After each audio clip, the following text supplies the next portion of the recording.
ನಮಸ್ಕಾರ. ಸದಾನಂದ ಬಾಬುನ ಯೂಟ್ಯೂಬ್ ವಾಹಿನಿಗೆ ಸ್ವಾಗತ.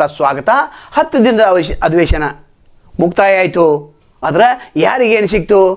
ಸಾರ್ವಜನಿಕರಿಗೆ ಏನೂ ಸಿಗಲಿಲ್ಲ. ನಂತರ ಏನು ಲಾಭ ಮಾಡಿಕೊಂಡ್ರು? ವಿಠ್ಠಲ್ ಹೆಗಡೆ ಅಂತವ್ರು ಲಾಭ ಮಾಡಿಕೊಂಡ್ರು.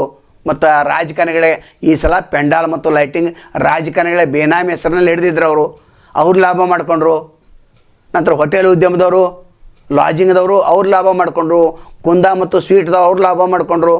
ಬಟ್ ರಾಜಕಾರಣಿಗಳು ಲಾಭ ಮಾಡಿಕೊಂಡ್ರು. ಆದರೆ ಉತ್ತರ ಕನ್ನಡದ ಯಾರಿಗೆ ಸಿಕ್ತು? ಏನು ಸಿಕ್ಕಿಲ್ಲ. ನೀವು 21 ಕೋಟಿ ಅಂತಾರೆ, ಇದು 30 ಕೋಟಿವರೆಗೆ ಖರ್ಚಾಗುವಂಥ ಸಾಧ್ಯತೆ ಹೆಚ್ಚಿದೆ. ಹಾಗಾದ್ರೆ 30 ಕೋಟಿ ಜನರ ಟ್ಯಾಕ್ಸನ್ನು ಹೋಗ್ತಲ್ಲ, ಆ ಟ್ಯಾಕ್ಸನ್ನು ಯಾರ್ದು? ನಮ್ಮದು. ಅದಕ್ಕೆ ಈ 30 ಕೋಟಿಯಿಂದ 30 ಹಳ್ಳಿಗಳ ಉದ್ಧಾರ ಆಗ್ತಿದ್ವಲ್ಲ. ನೀವು ಮುಂದಿನ ಸಲ ಅಧಿವೇಶನ ಬೇಡ್ರಿ ನಮಗೆ. ಇಲ್ಲಿವರೆಗೆ 13 ಅಧಿವೇಶನ ಸಾಕು ನಮಗೆ. 150 ಕೋಟಿಗಿಂತ ಹೆಚ್ಚು ಖರ್ಚಾಯ್ತು. ಅಂದರೆ 100 ಕೋಟಿಗಿಂತನೂ ಹೆಚ್ಚು ಖರ್ಚಾಗಿದೆ. ಆದರೆ ಏನು ಲಾಭ ಆಗಿದೆ? ಮತ್ತು ಪ್ರತಿ ಸಲ 5 ರಿಂದ 6 ಕೋಟಿ ಅದಕ್ಕೆ ನಿರ್ವಹಣೆ ಖರ್ಚಿದೆ. ಕಸ ಹೊಡೆಯೋದು, ಉಡುವುದು, ಒರೆಸೋದು, ಇದು ಎಕ್ಸ್ಟ್ರಾ. ಇದು ಜನ ದುಡ್ಡನ್ನು ಹೋಗ್ತಾಯಿದೆ. ಆದರೆ ಇಲ್ಲಿ ಅಧಿವೇಶನ ಉತ್ತರ ಕನ್ನಡ ಜನರ ಸಮಸ್ಯೆಗಳಿಗೆ ಮಾಡಬೇಕು ಅಂತಿತ್ತು. ಇಲ್ಲಿ ಕಬ್ಬು ಬೆಳೆಗಾರರ ಬಗ್ಗೆ ಏನು ಚರ್ಚೆಯಾಗಿ ನಿರ್ಣಯ ಆಗಲಿಲ್ಲ. ಆದರೆ ಒಂದು ಮಾತ್ರ ಇವರು ಸೇಡನ್ನು ತೀರಿಸ್ಕೊಂಡ್ರು BJP ಮೇಲೆ. ಯಾರು? ಕಾಂಗ್ರೆಸ್ನವರು. ದೇಶ ಭಾಷಣ ಅನ್ನೋದಂಥ ಮಸೂದೆನ ಅಂಗೀಕಾರ ಮಾಡಿಕೊಂಡ್ರು. ಅದನ್ನು ಅಶೋಕ್ ಹರಿದು ಹೋಗಿದ್ರು. ಆ ಮಾತು ಬೇರೆ. ಇದು ಪ್ರಸ್ತುತಿ ಏನು ರಾಜಕಾರಣಿಗಳದಲ್ಲ, ಅವ್ರ ಮೇಲೆ ಟೀಕಾ ಮಾಡ್ತೀವಲ್ಲ ಸೋಷಿಯಲ್ ಮೀಡ್ಯಾದಲ್ಲಿ, ಅಲ್ಲಿ ಇಲ್ಲಿ ಅವ್ರ ಮೇಲೆ ಬ್ರಹ್ಮಾಸ್ತ್ರದ ಮತ್ತು ಪೊಲೀಸರಿಗೆ ಲೂಟಿ ಹೊಡೆಯುವಂಥದ್ದು ಕೆಲಸ ಆತಿಲ್ಲಿ. ದೇಶ ಭಾಷಣದಲ್ಲಿ ಏನಿದೆ ಅಂದರೆ, ಇತ್ತೀಚೆಗೆ ದ್ವೇಷದ ಮಾತು, ಶಬ್ದಗಳ ಬಳಕೆಯಿಂದ ಒಂದು ಸಮುದಾಯದ ವಿರುದ್ಧ ಮತ್ತೊಂದು ಸಮುದಾಯ ಎತ್ತಿ ಕಟ್ಟುವ ಕೆಲಸಗಳಾಗ್ತಿವೆ. ದ್ವೇಷ ಭಾಷಣಗಳಿಂದ ಎಷ್ಟೋ ಕೊಲೆಗಳು, ಹೊಡೆದಾಟಗಳು ನಡೆದಿವೆ. ಇದರಿಂದ ಸಮಾಜದ ಸ್ವಸ್ಥ ಮತ್ತು ಸಾಮರಸ್ಯ ಹಾಳಾಗ್ತಿದೆ. ಪೂರ್ವಗ್ರಹಿತ ಪೀಡಿತರಾಗಿ ಧರ್ಮ, ಜನಾಂಗ, ಭಾಷೆ, ಜನ್ಮಸ್ಥಳ, ಜಾತಿ, ಲಿಂಗ ಆಧಾರದಲ್ಲಿ ದ್ವೇಷದ ಭಾಷಣ ಮಾಡುವವರನ್ನು ನಿರ್ಧರಿಸಲು ಈ ಮಸೂದೆ ರೂಪಿಸಲಾಗಿದೆ ಅಂತೇಳಿ ಪರಮೇಶ್ವರ್ ಹೇಳಿದರು. ಆದರೆ ಯಾರು ಟಾರ್ಗೆಟ್ ಇಟ್ಕೊಂಡ್ರು? ಯಾರಿಗೆ ಲಾಭ ಆಗ್ತದೆ? ಬಲಿಷ್ಠರು ಏನು ಭಾಷಣ ಮಾಡಿ ಹೋಗ್ತಾರೆ ಅವ್ರಿಗೇನು ಆಗಂಗಿಲ್ಲ. ಅದು ಸಣ್ಣ ಜನ ತಾಲೂಕದಲ್ಲಿ ಜಿಲ್ಲಾ ಪಂಚಾಯತ್ ನಿಲ್ಲವರು ಅಥವಾ MLA ನಿಲ್ಲವರು, MLC ನಿಲ್ಲವರು, ಎಲ್ಲೋ ಒಂದು ಗುಡಿ ಗುಂಡಾರದಲ್ಲಿ ಏನೋ ದ್ವೇಷ ಭಾಷಣ ಮಾಡಿರಿ ಅಂದರೆ ಅವ್ರ ಮೇಲೆ ಕಾನೂನು ಲಾಗು ಮಾಡ್ತೀರಿ. ಇದು ಎಲ್ಲರಿಗೇನ ಲಾಗು ಅಲ್ಲಿದು, ಹನುಮಂತರಿಗೆ ಅಥವಾ ಬಲಿಷ್ಠಿದ್ದವ್ರಿಗೆ ಅಲ್ಲ. ಇನ್ನು BJP ಅವ್ರು ಯಾಕೆ ಮಾಡ್ಯಾರ ಅಂದ್ರೆ, ಇವರು ದ್ವೇಷ ಭಾಷೆನ ಹೆಚ್ಚು ಮಾಡ್ತಾರಲ್ಲ ಕಡೆ ಮಂಗಳೂರು ಕಡೆ ಕೊಳ್ಳೆ ಹತ್ತವ್ರಲ್ಲ, ಅದಕ್ಕೆ ಇದು ಅಲ್ಲ. ಎಲ್ಲರಿಗೇನು ಬಂತಿದ್ದು ವಾಕ್ ಸ್ವಾತಂತ್ರ್ಯ ಕಸ್ಕೊಂಡಾಗತ್ತೆ, ಎಲ್ಲ ಕಸ್ಕೊಂಡ ಸಂವಿಧಾನ ಉಲ್ಲಂಘನೆ ಆಗ್ತಿದೆ. ಮುಂದೇನು ಹೇಳ್ತಾರೆ? ಗುಪ್ತಚರ ವರದಿ ಆಧರಿಸಿ ಇತ್ತೀಚೆಗೆ ವ್ಯಕ್ತಿಯೊಬ್ಬರನ್ನು ಬೇರೆ ಜಿಲ್ಲೆಗೆ ಹೋಗದಂತೆ ನಿರ್ಬಂಧಿಸಿದ್ದೇವೆ. ಹೀಗೆ ಎಷ್ಟು ಜನರು ಭೇಟಿಯಾಗಲು ನಿರ್ಧರಿಸುವುದು? ಇಂಥ ದ್ವೇಷ ಭಾಷಣ ಹಾಗೂ ದ್ವೇಷಾಪರಾಧಿಗಳಿಗೆ ಕಡಿವಾಣ ಹಾಕಲು ಕಾನೂನು ಅಗತ್ಯವಿದೆ. ಧಾರ್ಮಿಕ, ಜನಾಂಗೀಯ, ಜಾತಿ ಮತ್ತು ಸಮುದಾಯ, ಲಿಂಗ, ಲೈಂಗಿಕ ದೃಷ್ಟಿಕೋನ, ಜನ್ಮಸ್ಥಳ, ಭಾಷೆ, ವಾಸಸ್ಥಳ, ಅಂಗವೈಕಲ್ಯ ಅಥವಾ ಬುಡಕಟ್ಟು ಜನರ ಕುರಿತು ಯಾವುದೇ ವ್ಯಕ್ತಿಗೆ ಹಾನಿ ಮಾಡುವುದು ಅಥವಾ ದ್ವೇಷ ಉದ್ದೇಶಿಸುವುದು ಅಥವಾ ಪ್ರಚಾರ ಮಾಡುವುದನ್ನು ದ್ವೇಷಾಪರಾಧ ಎಂದು ಪರಿಗಣಿಸಲಾಗಿದೆ ಎಂದು ಹೇಳಿದರು. ಇದು ನೋಡಿರಿ, TVದವ್ರಿಗೂ ಬರ್ತೈತೆ, ಸೋಷಿಯಲ್ ಮೀಡ್ಯಾದವ್ರು ಬರ್ತೈತೆ, ಫೇಸ್ಬುಕ್ದವ್ರು ಬರ್ತೈತೆ, ಮಾತಾಡೋವು ಬರ್ತೈತೆ, ಎಲ್ಲರಿಗೂ ಬರ್ತೈತೆ. ಅದು ಇದು ದೊಡ್ಡ ಗಹನ ಇದೆ, ಅದು ದೊಡ್ಡ ವಿಚಾರ ಇದೆ. ಎಲ್ಲ ಸ್ವಾತಂತ್ರ್ಯ ಎಲ್ಲ ಕಸ್ಕೊಂಡ್ಬಿಡ್ಯಾರೆ. ದ್ವೇಷ ಭಾಷೆ ಏನು ಮಸೂದೆ ಇದು ಬಿದ್ದು ಹೋಗ್ತೈತೆ. ಎಲ್ಲಿ ವಿಧಾನಸಭೆಯಲ್ಲಿ ಆಯ್ತು, ವಿಧಾನ ಪರಿಷತ್ನಲ್ಲಿ ಇವ್ರದಲ್ಲಿ ಬಹುಮತ ಇದೆ. ಒಂದು ವೇಳೆ ಬಹುಮತ ಆಯಿತು ಅಂತಂದ್ರೆ ಮುಗಿದ ಕತೆ. ಇದು ಪೊಲೀಸರು ಲೂಟಿ ಕೇಂದ್ರ ಆಗ್ತೈತೆ. ಅದು ಇವು ಹಿಟ್ಲರ್ ಸೇ ಆಡಳಿತ ಮಾಡತ್ತಾರ. ಅವರು ಹಿಡಿಯೋದು, ಒಗೆಯೋದು, 5 ಲಕ್ಷ ಕೊಡು, 10 ಲಕ್ಷ ಕೊಡು. ಯಾಕಂದರೆ ಇಲ್ಲಿ ಜೈಲೂ ಇದೆ, 8 ವರ್ಷ ಜೈಲಿದೆ. ಮೊದಲನೇ ಅಪರಾಧ ಮಾಡ್ರೆ 1 ರಿಂದ 7 ವರ್ಷ ಜೈಲು, 50,000 ರೂಪಾಯಿ ದಂಡಿದೆ. ಮತ್ತು ಎರಡನೇ ಸಲ ದ್ವೇಷ ಭಾಷಣ ಮಾಡ್ರೆ 2 ವರ್ಷದಿಂದ 10 ವರ್ಷ ಜೈಲಿದೆ, 1 ಲಕ್ಷ ದಂಡಿದೆ. ಮತ್ತು ಇದನ್ನು ಜೈಲಿಗೆ ಯಾರಕ್ಕೆ ಹೋಗ್ಲಿಕ್ಕೆ ಬಯಸ್ತಾರೆ? ಒಂದು 5 ಲಕ್ಷ ತೊಗೋ ಬಿಟ್ಟುಬಿಡು. ಸಣ್ಣ ಒಂದು ಎಲ್ಲೋ ಮೂಲ್ಯಾಗ ಮಾತಾಡಿದ್ರೆ ಯೂಟ್ಯೂಬ್ ಚಾನಲ್ ನಡೆಸೋದನ್ನ ಬಂದ್ ಮಾಡ್ತಾರೆ. ಈಗ ಬೇಡ ಅಂತೇಳಿ, ನಿಮ್ಮದು ಉತ್ಸಾಹವರೇನು ಬೇಡ ಅಂತ ಅಂದರೆ ಎಲ್ಲ ಕಡೆ ನಿರ್ಬಂಧಿದೆ. ಮುಂದೆ ಏನು ಹೇಳ್ತಾರೆ? ದೇಶಾಪರಾಧನ ಜಾಮೀನು ರಹಿತ ಅಪರಾಧ ಎಂದು ಪರಿಗಣಿಸಲಾಗುವುದು. ನೋಡ್ರಿ, ಜಾಮೀನು ಸಹಿ ಸಿಗಂಗಿಲ್ಲ ನಿಮಗೆ. ಅವಾಗೇನು ಮಾಡೋರು? ಇಲ್ಲಿ MLA MP ಗಳು ಎಲ್ಲ ದಾಟ್ಕೊಂಡು ಹೋಗ್ತಾರೆ, ಮಂತ್ರಿಗಳು ದಾಟ್ಕೊಂಡು ಹೋಗ್ತಾರೆ. ಇಲ್ಲಿ ಜಾಮೀನು ಇಲ್ಲಲ್ಲ. ನಮ್ಮಂಥವ್ರು ಏನಾದರೂ ಒಂದು ಮಾತಾಡಿದ್ವು, ಯಾವುದೋ ಒಂದು ಲಿಂಗ ಬಗ್ಗೆ ಮಾತಾಡಿದ್ವು, ಅಥವಾ ಅಂಗವೈಕಲ್ಯ ಬಗ್ಗೆ ಮಾತಾಡಿದ್ವು, ಅಥವಾ ಜಾತಿ ಬಗ್ಗೆ ಮಾತಾಡಿದ್ವು, ಗೊತ್ತಿಲ್ಲ ಮಾತಾಡಿದ್ವು. ಈಗ SC ST ಅನವಾರ್ಯ ಅಂತಿದೆ, ಅಂದು ಪರಿಶಿಷ್ಟ ಜಾತಿ ಮತ್ತು ಪರಿಶಿಷ್ಟ ಜನಾಂಗ ಅಂತ ಅನ್ಬೇಕಂತದೆ. ಅಂದು ಮುಂದೆ ಇದೇನಾದ್ರು ಪಾಸ್ ಆಯ್ತು ಅಂತಂದ್ರೆ ಮುಗಿದು ಆರಕ್ಷಕ ಅಂತಾರೆ. ಈಗಾಗಲೇ ಕೇಂದ್ರ ಸರ್ಕಾರದಲ್ಲಿ ಇದೆಯಲ್ಲ ಒಂದು BNS ಕಾಯ್ದೆ ಇದೆಯಲ್ಲ, ಆ ಕಾಯ್ದೆ ಅಡಿಯಲ್ಲಿ ಇದಾರು ಬರ್ತಿತ್ತಲ್ಲ, ನೀವು ಯಾಕೆ ಸಪ್ರೇಟ್ ತೆಗೆದುಕೊಂಡು ಬಂದು ಹರಿದು ಹಾಕಿದ್ರು, ದೊಡ್ಡ ಗದ್ದಲದು. ಇನ್ನು ವಿಧಾನ ಪರಿಷತ್ನಲ್ಲಿ ಮಾತ್ರ ಭಾಳ ದೊಡ್ಡ ದೊಡ್ಡ ಗದ್ದಲ ಆಗ್ತೈತೆ ಅದು.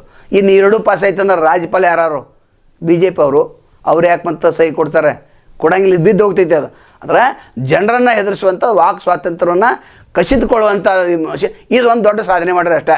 ಯಾರು ಕಾಂಗ್ರೆಸ್ ಅಷ್ಟೇ ಅಧಿವೇಶನ ಮಾಡಿ ನಾವು ಶೇಡ್ ತೀರ್ಸ್ಕೊಂಡ್ರಪ್ಪ BJP ಅವ್ರ ಮೇಲೆ. ಇಲ್ಲಿ ಶೇಡ್ ತೀರ್ಸ್ಕೋಕೆ ಬಂದರೆ 70ಕ್ಕಿಂತ ಹೆಚ್ಚು ಹೋರಾಟಗಾರರು ಹೋರಾಟ ಮಾಡಿದರು, ಸತ್ಯಾಗ್ರಹ ಮಾಡಿದರು, ಮನವಿ ಕೊಟ್ಟರು. ಆ ಮನವಿ ಬಗ್ಗೆ ನೀವು ಪರಿಶೀಲನೆ ಮಾಡಬೇಕು. ಕಳೆದ ಸಲ 124 ಪ್ರಶ್ನೆಗಳಿಗೆ ಉತ್ತರ ಕೊಡಲಿಲ್ಲ. ಈ ಸಲ ಕೂಡ 130 ಪ್ರಶ್ನೆಗಳಿಗೆ ಉತ್ತರನ ಕೊಡಲಿಲ್ಲ. ಇವತ್ತೂ ಕೊಡೋಂಗಿಲ್ಲ ಅವರು, ಯಾಕಂದ್ರೆ ಮುಖ್ಯಮಂತ್ರಿ ಹಾಜರಿದ್ದಾರೆ. ನಿನ್ನೆ ಅವರ ಒಂದು 15-20 ಪ್ರಶ್ನೆಗೆ ಉತ್ತರ ಕೊಡಲಿಲ್ಲ. ಗೃಹ ಸಚಿವರು ಇಲ್ಲಿರ್ತಾರೆ ವಿಧಾನ ಪರಿಷತ್ನಲ್ಲಿ, ಅಲ್ಲಿ ವಿಧಾನಸಭೆಯಲ್ಲಿ ಅಲ್ಲಿ ಉತ್ತರ ಕೊಡೋರಿಲ್ಲ. ಮತ್ತು ಒಂದು ವಿಧೇಯಕ ಪಾಸ್ ಆಗುವಂಥ ಹೊತ್ತಿನಲ್ಲಿ 10ರಿಂದ 15 ಜನ ಇರ್ತಾರೆ. ಮತ್ತು ಬಿಲ್ ಪಾಸ್ ಆಗುವಂಥ ಹೊತ್ತಿನಲ್ಲಿ ಚರ್ಚೆ ಆಗಬೇಕು. ಬಿಲ್ ಹಾಗೆ ಇಲ್ಲ, ಒಟ್ಟು ಪಾಸ್ ಇವರು ಬಿಲ್ ಪಾಸ್ ಮಾಡ್ಕೋಕೆ ಬಂದಾರ, ವಿಧೇಯಕ ಮಂಡನೆ ಮಾಡೋಕೆ ಬಂದಾರ. ದ್ವೇಷ ಭಾಷೆನ ಏನೊಂದು ಮಸೂದೆ ಐತಿ ಅದನ್ನು ಮಂಡನೆ ಮಾಡಬೇಕು, ಇದನ್ನು ಮಾಡ್ಬೇಕಂತ. ಹಂಗಾದ್ರೆ ನಾವು ಕೇಳ್ತೇವೆ APMC ತಿದ್ದುಪಡಿ ಕಾಯ್ದೆ ಯಾಕೆ ಮಾಡಲಿಲ್ಲ? ಯಾಕಂದರೆ ವಿಧಾನ ಪರಿಷತ್ ನಿಮಗೆ ಬೆಂಬಲ ಇಲ್ಲ. 1 ಅಥವಾ 2 ಓಟಿಂದ ಹಿಂದಿನ ಸಲನೂ ಸೋತಿದ್ದಾರೆ. JDS ಅವ್ರು ಕೈ ಕೊಟ್ಟರು, ಈಗ JDS ಅವ್ರು ಕೈ ಕೊಡ್ತಾರೆ. ಅವಾಗೇನು ಮಾಡೋರು? ಬಿದ್ದು ಹೋಗ್ತೈತೆ ಅದು. ಅದರ ಸೇಡ್ ತೀರಿಸ್ಕೊಂಡಂಥ ಒಂದು ಮನೋಭಾವನೆ ಏನಿತ್ತು ಅದು ಸಕ್ಸಸ್ ಆಯಿತು ಅಂತ ಹೇಳ್ಬೋದು. ಇನ್ನು ದೇಶಾಪರಾಧನ ಜಾಮೀನು ರಹಿತ ವಾರಂಟ ಪರಿಗಣಿಸೋದು ನೋಂದಾಯಿತ. ನೋಡ್ರಿ ಇಲ್ಲಿ ನೋಂದಾಯಿತವಲ್ಲದ ಸಂಘಟನೆಗಳು ಹೆಂಗೆ ಸಂಘಟನೆ ಮಾಡೋರು, ಹೆಂಗೆ ಘೋಷಣೆಗೆ ಹೋಗೋರು ಅವರು. ಒಂದು ಯಾವ್ದಾದ್ರು ಘೋಷಣೆಗೆ ಹೋಗಿರೋ ಒಳಗನ ನೋಂದಾಯಿಸಲ್ಪಟ್ಟ ಸಂಘಟನೆಗಳು, ಸಂಸ್ಥೆಗಳು, ವಿದ್ಯುನ್ಮಾನ ಮಾಧ್ಯಮಗಳು. ನೋಡ್ರಿ ವಿದ್ಯುನ್ಮಾನ ಮಾಧ್ಯಮಗಳು, ಯೂಟ್ಯೂಬರ್ಗಳು. ಮೇಡ್ರಿ ಏನು ಯೂಟ್ಯೂಬರ್ ಅದಾರ, ಇವ್ರು ಮುಗಿತಿ ಇವ್ರ ಕತೆ, ಇವರು ಮುಗಿದ ಹೋತ. ಇವ್ರು ಏನೂ ಮಾತಾಡಂಗನ ಇಲ್ಲೀಗ. ಅಡ್ಡವಾಡ ಮೇಲೆ ದೀಪ ಇಟ್ಟು ಮಾತಾಡ್ರೂ ನೀವು ಹಂಗೆ ಮಾತಾಡೋಂಥ ಕೇಸ್ ಆಗೋದನ. ಅಂದ್ರೆ ಕಂಪ್ಲೀಟ್ಲಿ ಸ್ವಾತಂತ್ರ್ಯವನ್ನು ಕಸ್ಕೊಂಡ್ಬಿಟ್ರವರು. ಇದು ಕಾಂಗ್ರೆಸ್ ಅವ್ರ ಕುತಂತ್ರ ಅಂತ ಹೇಳ್ಬೋದು. ಇದನ್ನು ಎಲ್ಲ ಕಡೆ ವಿರೋಧ ಆಗ್ತೈತೆ, ಅದು ಪ್ರಶ್ನೆ ಅಲ್ಲ, ಅಲ್ಲಿ ಬಿದ್ದು ಹೋಗ್ತೈತೆ ಅದ್ರ ಬಗ್ಗೆ ಎಲ್ಲ. ನಂತರ ಮಸೂದೆಯ ವ್ಯಾಪ್ತಿಗೆ ಬರುತ್ತವೆ ದ್ವೇಷ ಬಿತ್ತುವ ಪುಸ್ತಕಗಳು. ನೋಡ್ರಿ, ಪುಸ್ತಕ ಪ್ರಿಂಟ್ ಮಾಡೋಂಗಿಲ್ಲ, ಚಿತ್ರ ಪ್ರಕಟ ಮಾಡೋಂಗಿಲ್ಲ, ಪ್ರಕಟಣೆ ಮಾಡೋಂಗಿಲ್ಲ.